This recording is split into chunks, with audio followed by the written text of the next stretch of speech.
Hello, Bethel Park. It's Amy Taylor here, and we are doing a special Healthy, Fit, and Strong episode to discuss Black Lives Matter. I have the pleasure, the absolute honor of having with me today Miss Hillary Williams.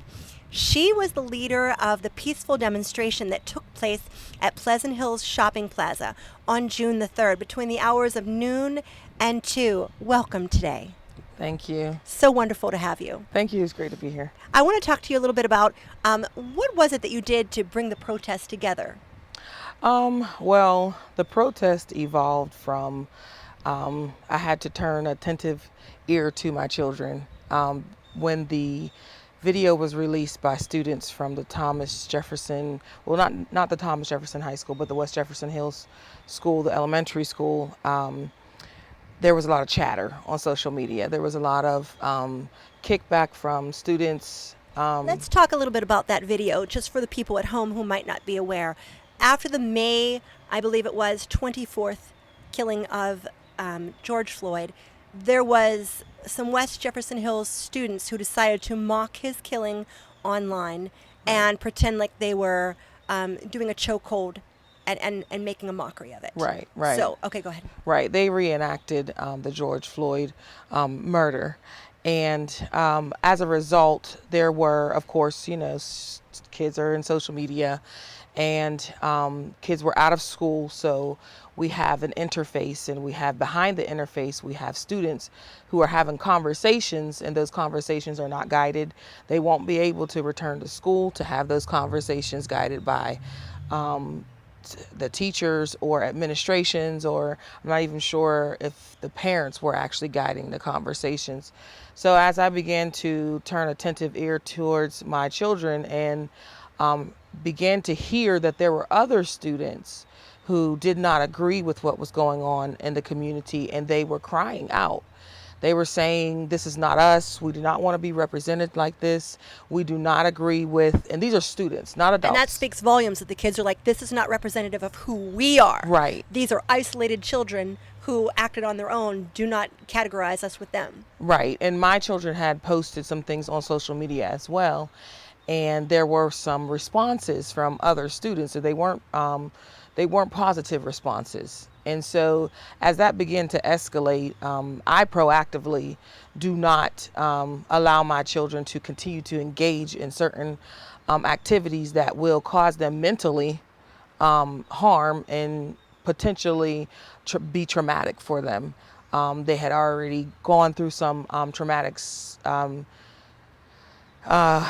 incidents at the school in regards to racism. So I've been guiding them and trying to help them, because one day they will leave my house and they will come into this great big world that we are taught about and we learn about, and our small communities are what makes up our worlds. And you're going to come in contact with other people who are not going to be from your community, who are going to be from other communities. So as I began to listen to them and listen to what was going on, they were showing me some of the comments that they were receiving from some of their peers. They were like, Mom, we can't let this happen. Some of their friends were saying, well, what can we do? My son is the president of the Multicultural Student Union at the high school. Wow. And because he has that position there, there were a lot of students that were reaching out to him. And so they came to me and they asked me what should they do. And so because I do have experience they see me coordinating and organizing functions for other people professionally, and they see me ministering in church and organizing and doing that. And so I thought, well, if I can do that for everybody else, I need to do this for my children and for the students. And so I told them that I would organize it, and then I started to coordinate the logistics of everything, because there were a lot of activities going on around the city. And I am 100% in agreement with protesting for your rights, with standing up and being vocal and that's our Fifth Amendment, right? To exercise the freedom of speech. So given that, I began to search out where we could have it at. And because of the pandemic, which is the coronavirus, There's a lot of open spaces where you could possibly have it at, but I wanted it to be in an area where the public were going to be able to see them and hear them, because they didn't need to just speak to their student body. They needed to speak to the community at large, because these students, that type of behavior is not learned to be okay with mocking or mimicking or reenacting someone's murder and laughing at it. So it needed to be something that was communicated to the community that we live here too. There are individuals that look just like George Floyd that live in your community. And I don't want my child to be pulled over by the police or be recognized as a male who is someone that they want to eliminate from the population. Oh, just hearing your words resonate. I just get so emotional. The fact that this is your and your family's reality, and we're living in a world that they're endangered or you're fearful when they go out. It's unbelievable to me. It's literally bringing tears to my eyes. It's gut wrenching. Please continue. And that is our reality. And prior to the George Floyd murder being public, that's our reality. I am always, my son, he attends college at Clarion University, and that area is identified as a prejudice area. How And so? there have been some African American students that have gone to school there, and the reputation of the school or of the area is that be careful. What? If you're African American or of any other ethnicity, you should be careful if you go to school there, because there have been some intentional activity towards the ethnic. How is that tolerated? How is that allowed? How is that just... Because, and I think a part of the reason why what happened in the school district, and some take it lightly that these students handled themselves this way, or they did this, or some are upset because they called on the school district to provide a response to what the students did, when they said that the school district should not have anything to do with what the students did, because it was not done on right, school property, and it wasn't done during the hours of. But I brought out a point in a meeting that I attended with the school board and the superintendent and the principals. I brought out the point that even if you work in an organization, a company, a business, your association to anything that goes against that particular organization's ethics or morals, you are held accountable for it. As it should be. Right. And so in they're called, I forget what they're called. It's their statements of basically what they're governed by. They make mention towards that we hold ourselves to what we do as individuals that are a part of the school district. So I expressed to them that it's not that you need to police the situation. The police need to police the situation. Yeah. And really, there wasn't an act done to another individual. It's the moral and the ethic part of it, right, is what you need to speak to. And the scary thing is it could escalate, and it could right, lead to an act of violence or, further escalation. Yeah. Right. And because my first reaction to the video, I was talking to my children, trying to calm them down. And I told them, I said, well, number one, I'm looking at the mental health for both sides. You're impacted by what is happening because you're not happy. I'm not happy. No, I'm not siding with these students. They should never have done that, because really what I would want to do is sit down with their parents. Yeah. And say, is this what you approve of? Do your children actually feel comfortable with this type of behavior? Because then we have another topic to discuss, and that is what you allow, or what your children perceive as okay.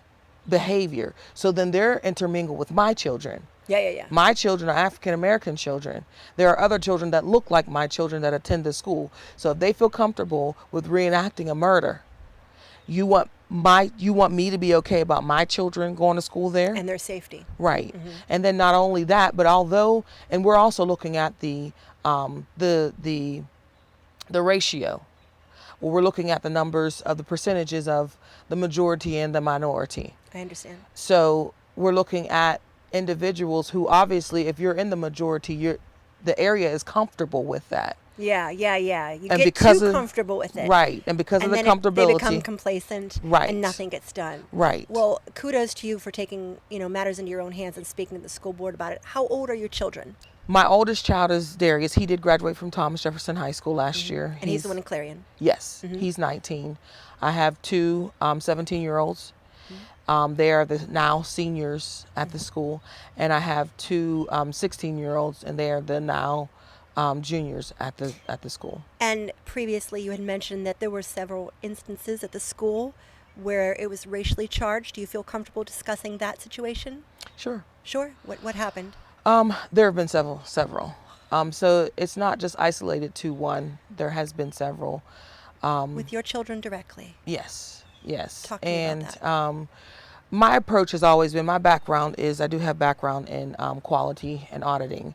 And my approach has always been, and it was to work on some processes to assist.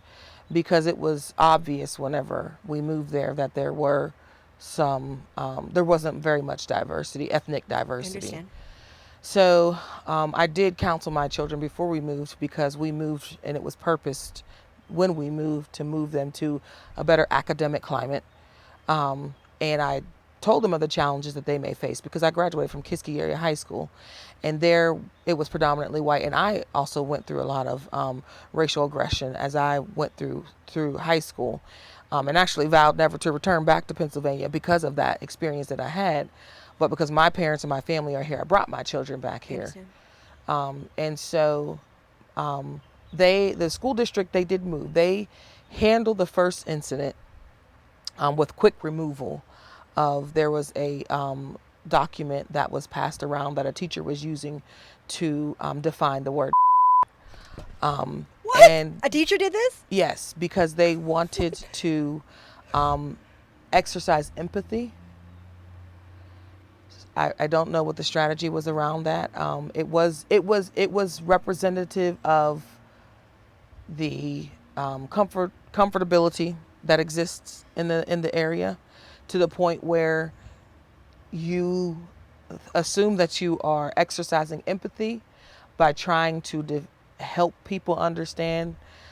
There's no helping to the utilization of the word.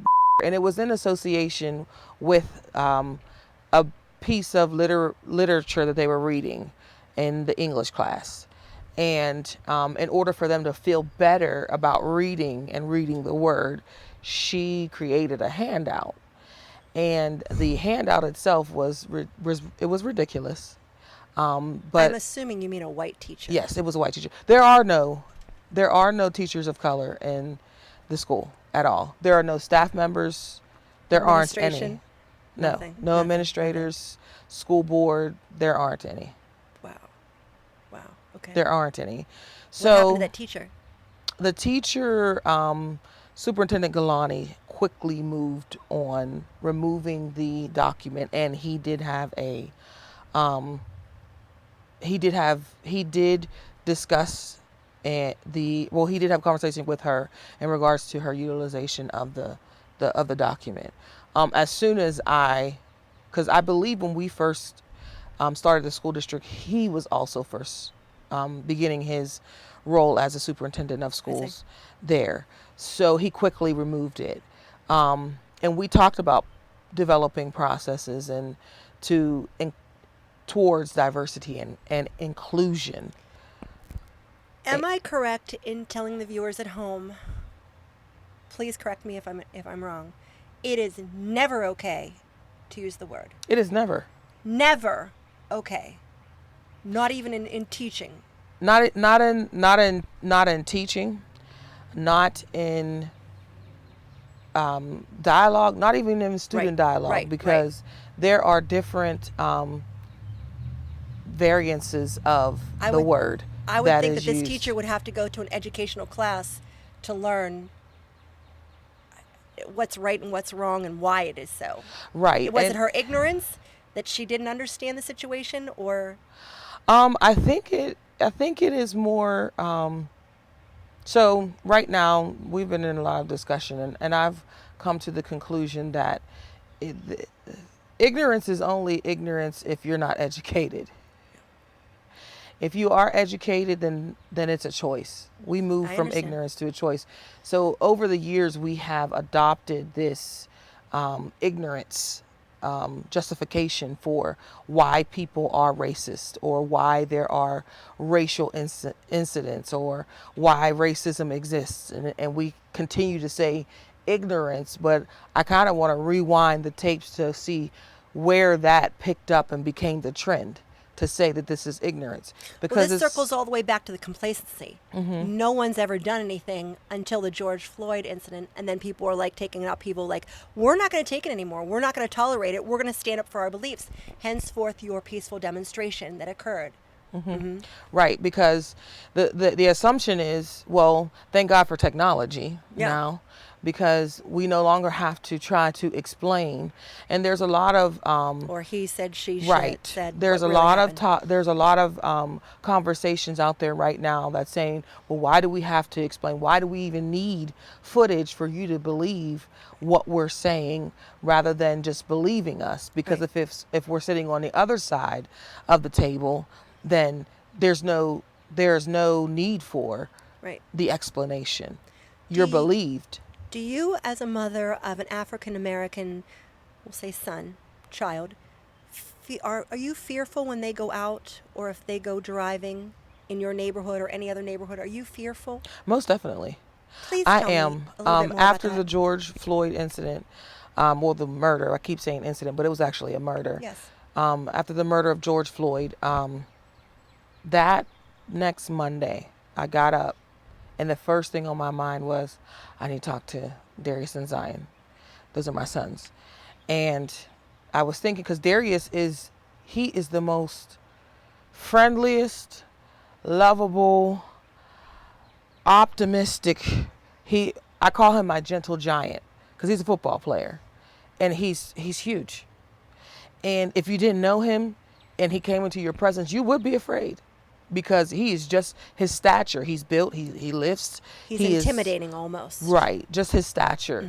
And I thought to myself, I immediately thought about him. Zion is as well. Zion's taller than Darius. He's darker than Darius. He is a little more, he is gentle, but not as gentle as Darius. Zion will not give you room. So Darius is a little bit more open to trying to get people to see who I am. And I thought about him, and I thought to myself, if he goes out of my house and he's stopped, or he's approached, or someone thinks he's somebody, he's going to try to explain to them who he is. So how did you tell them to handle the situation? If you're pulled over by the police, if you see the police behind you, how do you handle yourself? So I've told them, number one, take your wallet out of your pocket, because Darius does drive, Zion as well. Put your wallet in your dash, so that if you ever do get pulled over by the police, you put your hands on your steering wheel. Yep. Hands where you can see 'em. Up like this. Yep. Do not move. Nope. Make sure your door is unlocked, because if the police officer wants to have you get out of the car, you need to make sure that they are able to open the door. Ask the police officer to open your door. Do not reach at all, No, ever. no. Let the police officer open your door. Explain every movement that you make. When you get out, if he wants your ID, tell him where it's at. Do not point to the ID. Tell him it is located above my steering wheel, in my console, in my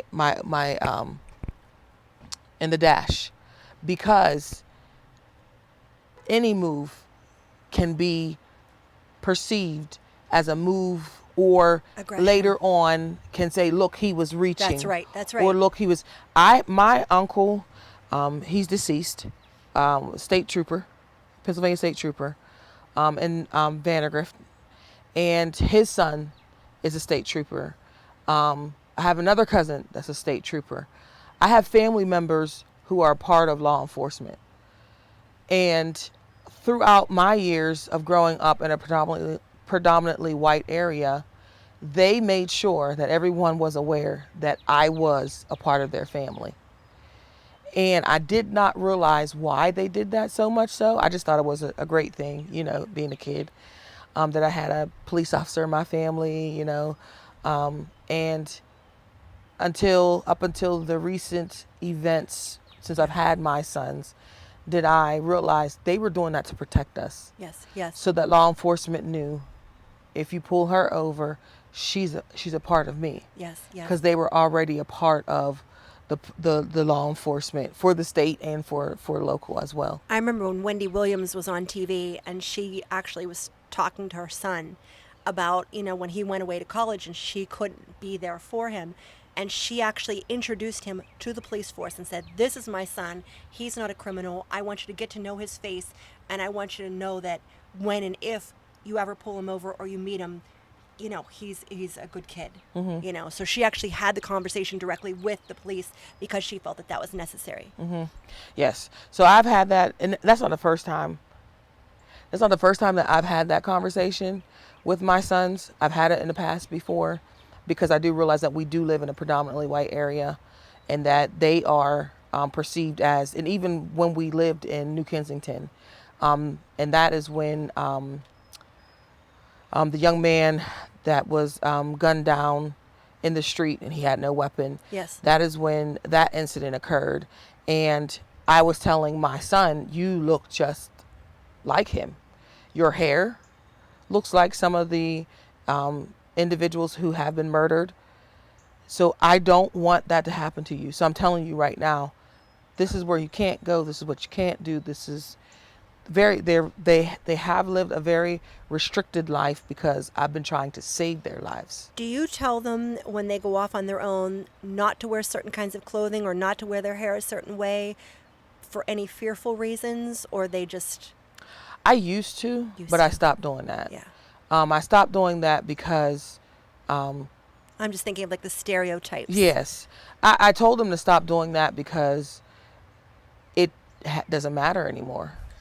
It's anyone that's happening. Their lives are being taken away from them just because the color of their skin. So it doesn't really matter if you associate with one social group or another. Right. It matters if you have darker skin or lighter skin. Tell me the feeling the first time you saw the video of the murder of George Floyd. I know watching it from my home, I wanted to throw up. I literally wanted to vomit thinking, this is not okay. Mm-hmm. This is very, very, very wrong. And it was obvious that they were guilty, and it was obvious they did not care. What were your feelings or your family's feelings when you watched that? Anger. You Upset. had the anger. Anger. Mad because it happened. Again. Right, again. And also, it took days to not stop. I'm working from home right now. We're actually phasing back into going to work. And there were times where I had to just kind of shut down and take a moment because I felt so much grief. Because when it happens like that and it's just done so freely with no regard For human life, for that human existence. is a threat to my family, Yeah. to my dad, to my brother, to my cousins, to my sons, to my nephews. That is a threat to us, which means that's an additional layer of stress that has now been added onto our lives, that we now have to go and have another conversation to say it has gotten to another level that is, it supersedes Yeah. Yeah. anything that we've ever seen before, because we are witnessing someone commit a murder, Yeah. and it's law enforcement. And then there's talk of it being justifiable. There's no justice to what was done to that man at all. just his words, I can't breathe. I can't breathe. I can't breathe, and then silence. I mean, when we were at your peaceful demonstration, I was actually there. I protested. I held up the Black Lives Matter sign. When we were there, you had us chanting. So we marched around in a circle. Can you share with the viewers at home what you had us chanting? We want justice. We want peace. That's right. And the reason why we changed it is because it was a demonstration. That's right. It wasn't a protest. That's right. Although we are in with the protests. Right. Because Black lives do matter. And we are not against any other lives outside of Black lives. We just need it to stop Right. with Black lives. Right. So I changed it to we want justice, we want peace for the teaching part for the students. I appreciate that. Yeah. So that they can understand. And if we're going to quote Martin Luther King and even Malcolm X towards before he was assassinated as well, turn more towards the nonviolent approach than the violent approach. And I wanted those students to understand that there are more, and I will quote Dr. King when he, in an interview, said there are more of the nonviolent than there are of the violent. And just because we are there in a nonviolent approach does not mean that we are not serious about why we are there. I was one of the first people that got there to the premises, and I noticed that all the stores had boarded up in anticipation of someone coming and ruining the event. Were you scared that someone was going to come and try to ruin your peaceful demonstration, or did you know in your heart that it was going to be okay? Well, first, the other piece that was a part of the protest was that I lead by my faith in the Lord. And because of my faith in the Lord, and we had prayed, we had allowed ourselves to be attentive to the purpose. And because we are confident in him and that when we pray that he hears us, we went in that confidence and knowing that what we were doing and who we were, because I was upset with that approach because no one asked who was organizing. No one reached out to me, and there were plenty of people that knew that I was the coordinator and the organizer of that particular event. No one asked. There was an assumption. And because of that assumption, they had a response. And I said, this is a testimony to the area. They move on assumption. They had no factual evidence that there was this group of people that was coming to destroy, because these were students. Right. And the only business that actually reached out to us and that we were in communication with was McDonald's. Yep. The owner of McDonald's. They stayed open the whole time. The owner of McDonald's, the owner of Wendy's and Olive Garden reached out to her. And because my children work at McDonald's. Okay. She spoke with the kids, and they opened up their freezers, their refrigerators, for us to put the water and the Gatorade in the night before. They opened up for us to be able to have a successful event. They said, we'll open up our coolers. They designated a space. They also gave oranges and apples to keep everybody replenished so that they... Yeah, there was Gatorade. There was plenty of water. When I got there, you and your workers were actually providing people with signs who didn't have signs. Here, please, take. You know, it really shocked me that so many businesses had boarded up in anticipation of, and there was people there with guns, you know, who were standing on the perimeter, you know, protecting the businesses and whatnot in anticipation that someone was going to show up to ruin it. But it was a very peaceful and it was a very prayerful protest. Justice, peace. We're praying for the right things to happen, and moving forward, hopefully things will get better. Yes, yes. Prayerfully we are. And with everything going on, that's the hope. The hope that things are going to be different, that things are going to change. And we need small changes so that we can transform. What can the viewers at home do that might change their life or make a difference in today's society? They can speak up. We need people in rooms and corporations and businesses, at the CEO, at the CFO, at the CTO levels, at those chief officers levels, to begin to have conversations in those rooms where we are not able to sit, where there is underrepresentation. We need to be represented, and Yes. the issues do not need to dissolve. They need Yes. to continue. They need to be the very fabric of every organization, every company, every business. The ethics and the morals that are built into the very fabric of these companies and businesses and organizations should be that one that consists of ethnicity, I agree. cultural awareness. Can you give the viewers at home a resource for them to reach out to you should they want to pursue additional information or become more active in their community? What would you advise them? Sure. I also am the director of programming for a nonprofit organization that just started programming and initiatives in the community about a year and a half ago. And we are actually forming some support networks and groups called Family and Friends Initiative. The website is ffipgh.org, and ffi/pgh.org, where you can reach out to me. You can find me info@ffipgh.org or hillary.williams@ffipgh.org as well. Thank you so much for coming out today and allowing me to interview you and to get the message across to people.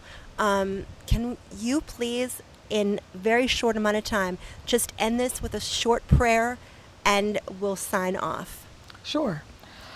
God, we thank you for this opportunity, for allowing us to be able to come together and have the conversation, Lord, a conversation that fear has moved into the hearts of men to have the conversation. But God, right now, Lord, you have given us, Lord, the power, Lord, to have a sound mind, Lord, and to be able, Lord, to speak to one another. And Lord God, I ask that you release, Lord, the Spirit, Lord, to be able to speak to each other, Lord, and for us to disseminate the spirit of fear, and for us to begin to stop the violence and to stop the egregious acts that are against individuals throughout our communities and even extensive through our country and the world.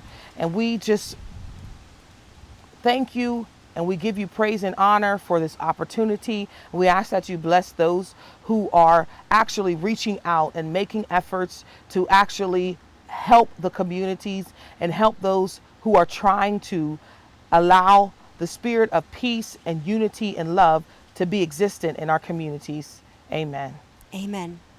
From Bethel Park TV, Miss Hillary Williams, this is Amy Taylor.